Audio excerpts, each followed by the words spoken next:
Salut l'équipe, j'espère que vous allez bien. On vous emmène avec nous pour une nouvelle vidéo.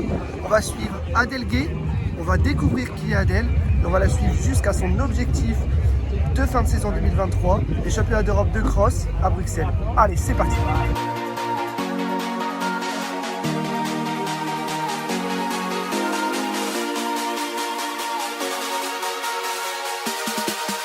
Voilà. Là, ça court vite là.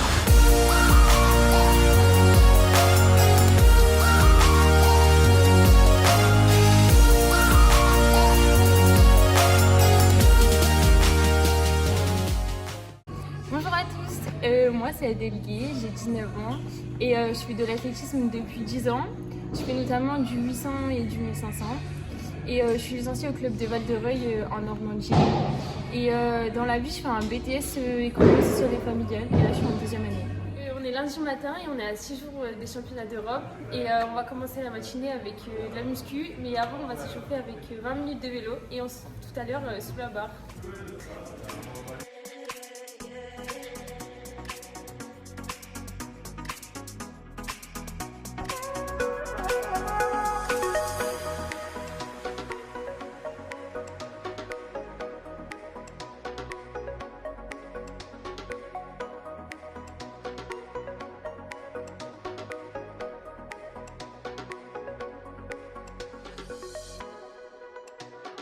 Et du coup pour la séance de muscu, on fait un cycle de force et là du coup on fait des squats et on fait à chaque fois c'est 2 blocs, donc on commence à 6 fois à 120, après 5 fois à 130 et 3 fois à 140.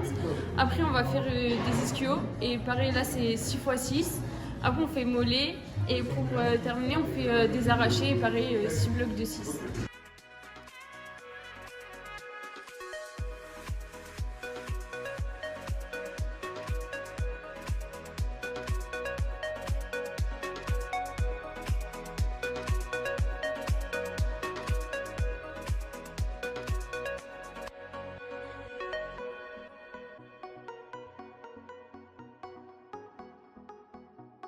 Alors du coup, ça fait 10 ans du coup que tu nous as dit que tu fais de l'athlétisme. Qu'est-ce qui t'a poussé à faire de l'athlétisme? Comment t'es arrivé dans l'athlétisme? Avant je faisais plusieurs sports comme tout le monde je pense et notamment je faisais du multisport et on faisait un peu de tout et du coup on a testé l'athlé et du coup moi c'est un sport qui m'a beaucoup plu, du coup j'ai commencé à en faire. Au début quand on est petit on touche un peu à tous les ateliers et après en minime j'ai commencé à faire du 1000 mètres et c'est à partir de cadet que je me suis vraiment spécialisée dans le 800 et dans le demi-fond. Là la muscu, j'avais expliqué, on faisait un cycle de force et ça va permettre forcément d'acquérir de la force dans les jambes pour par exemple si on a des grandes foulées pouvoir les rétrécir et surtout dans les crosses ça va aider dans les montées, dans les côtes pour pouvoir amener beaucoup de fréquences et énormément de force dans les jambes.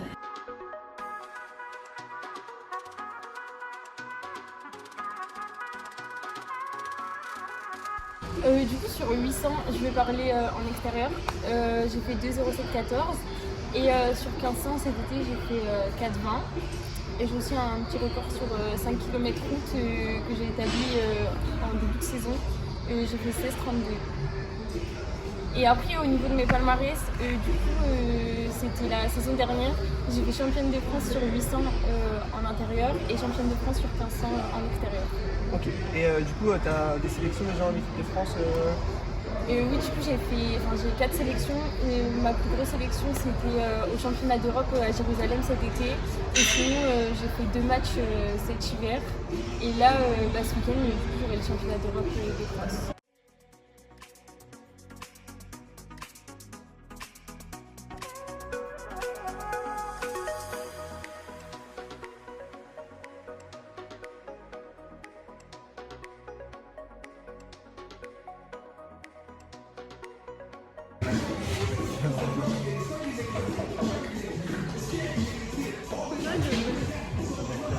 Du coup, comment tu t'entraînes? Est-ce que tu as un groupe d'entraînement? Qui est-ce qui t'entraîne et où est-ce que tu t'entraînes? Du coup, comme je l'ai dit précédemment, je suis au club de Val-de-Reuil et ça fait 2 ans maintenant que je suis arrivée à Amiens.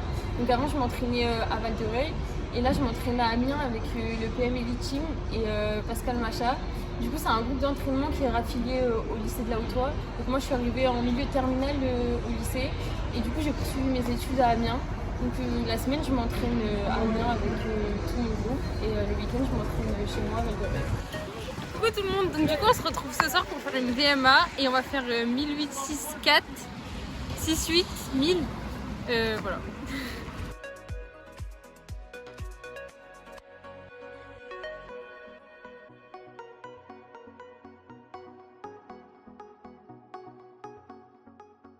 Alors du coup, tu m'as dit que tu t'entraînes au sein du PM Elite Team. Et est-ce que tu vois des bénéfices? Qu'est-ce que tu en penses de l'entraînement en groupe? Du coup, avant d'arriver, je m'entraînais tout seul. Donc, du coup, j'ai pu voir ce qu'un groupe peut nous apporter. Et en fait, je pense que nous, en arrivant, on apporte au groupe, mais eux, ils nous apportent aussi beaucoup parce qu'on est tout le temps là à se tirer. Et puis, des fois, quand on a la flemme d'aller en entraînement, parce qu'on va pas s'en mentir quand ça nous arrive, le groupe, on se dit ça va être cool et tout, on va être avec les copains, tout ça. Donc, du coup, ça nous motive. Et c'est surtout pendant les séances. Ça attire forcément, on veut pas qu'il nous double, mais la personne ne veut pas non plus se faire doubler, donc du coup on est tous en train de se tirer vers le haut. Et on voit franchement, à chaque fois qu'il y a des nouvelles personnes qui arrivent, le groupe il fait que monter et il n'y a que des bénéfices.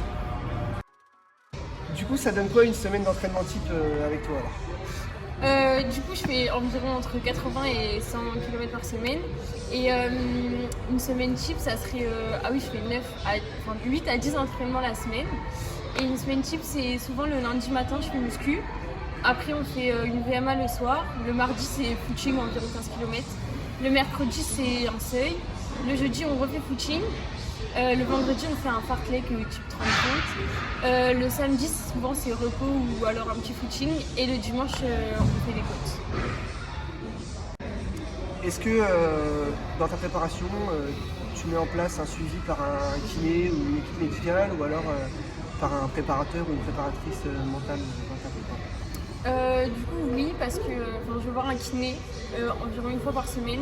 De base, c'était post-blessure parce que j'étais blessée l'hiver dernier et en fait, j'ai continué, mon suivi il a continué. En plus, j'ai augmenté en entraînement, on trouvait ça intéressant d'avoir un suivi toutes les semaines.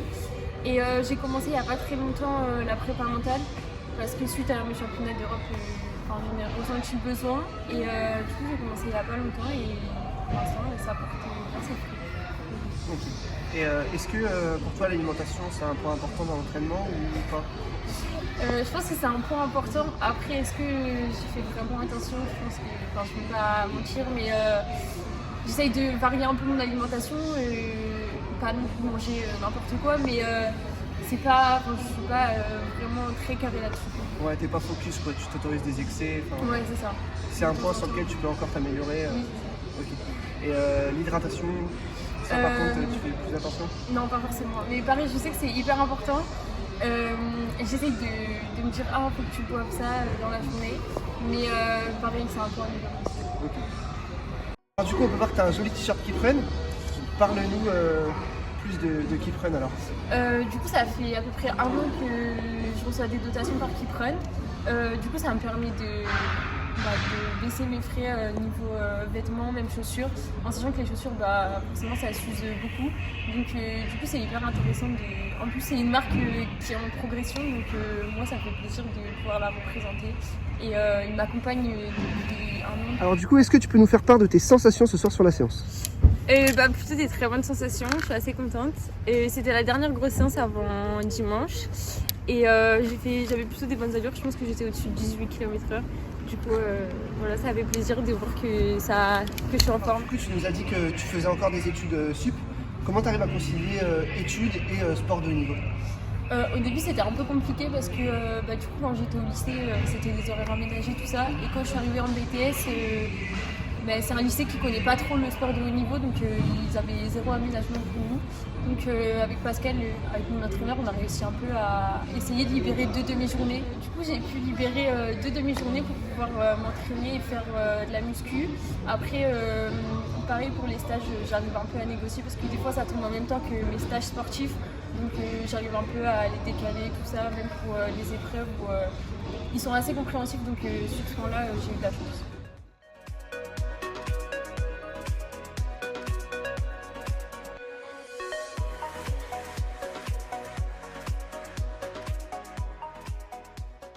c'est vrai que c'est une question qui revient souvent, mais je pense que je pourrais en citer 3. La première, c'est Renée Lamotte, je pense que beaucoup de personnes la connaissent. Je pense que c'est une personne très inspirante parce que à travers les réseaux sociaux, elle montre tout son côté positif ou même les côtés négatifs du sport, et du coup ça nous permet, nous en tant qu'athlètes, de se voir et se dire que voilà, on n'est pas tout seul et que ça arrive même aux plus grands. Après, je pense qu'il y a Azine Abs, parce que j'ai eu la chance de pouvoir le rencontrer quand je suis partie en stage au Portugal, parce que son entraîneur, c'est un peu le meilleur ami de mon entraîneur.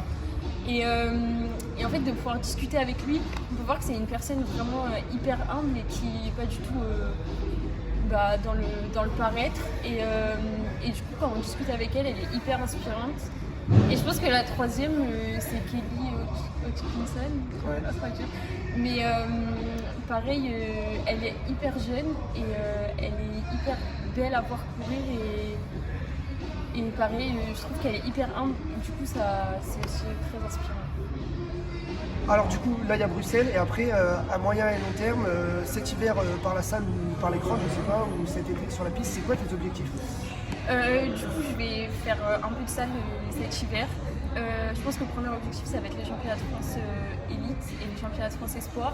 Et cet été, j'ai vu qu'il y avait les Jeux méditerranéens. Du coup, j'aimerais bien tenter les minima, aller chercher une nouvelle sélection et pareil, focus sur les championnats de France élite.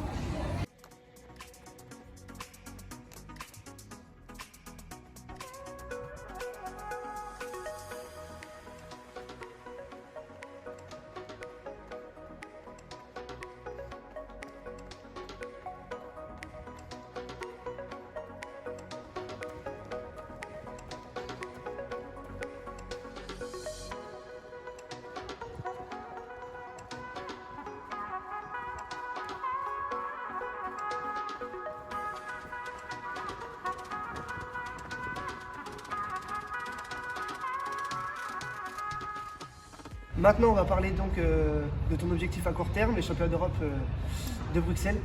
Avec quel état d'esprit tu vas et c'est quoi ton objectif pour Bruxelles? J'y vais très positive, avec beaucoup de hâte, parce que ça va être une compétition pas que individuelle, mais beaucoup en équipe. Et du coup, ça donne encore plus envie, ça motive, on se dit qu'on va être tous ensemble et tout, on va se battre pour l'équipe. Et forcément, il faut aller chercher la meilleure place. Bonjour, je suis Pascal Macha, donc je suis l'entraîneur d'Adèle Gay qui va participer ce week-end au championnat d'Europe de cross. Donc l'objectif, alors j'aime pas parler d'objectif avant la course, mais je pense que raisonnablement on peut essayer de viser un top 10. Voilà, la préparation s'est bien passée, Adèle est en forme, tous les feux sont au vert, donc on va croiser les doigts pour que ça se passe bien, mais bon, normalement on devrait avoir une jolie course et pourquoi pas une belle surprise dimanche soir. Alors, ça y est, on est à Bruxelles. Aujourd'hui, c'est le championnat d'Europe de cross. On est venu voir l'équipe de France et surtout Adèle qui va faire la première course ici à 12h25. Elle va faire 5000 mètres. On espère qu'elle va faire une belle course, qu'elle va se faire plaisir.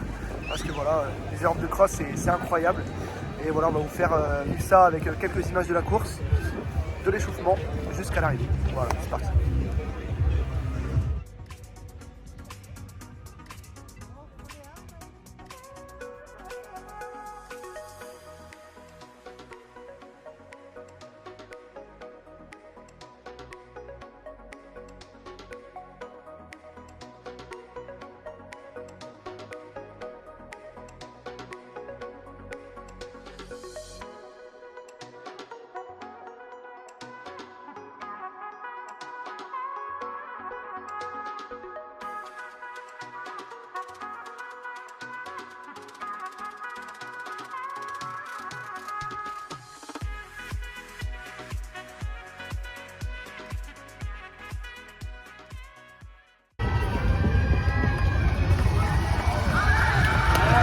Allez, Jade! Allez,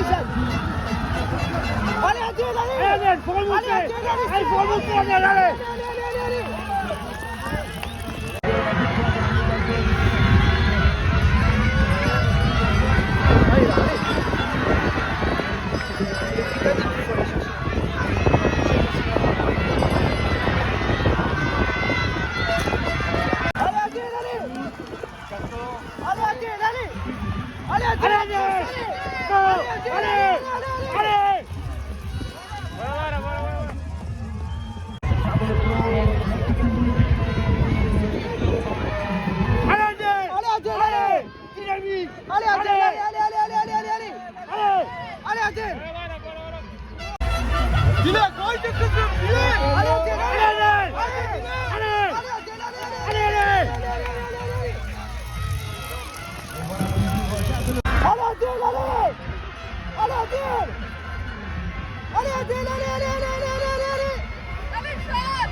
Allez, Adèle, il y a des places à aller chercher. Allez, il y a des places à prendre. Allez, allez.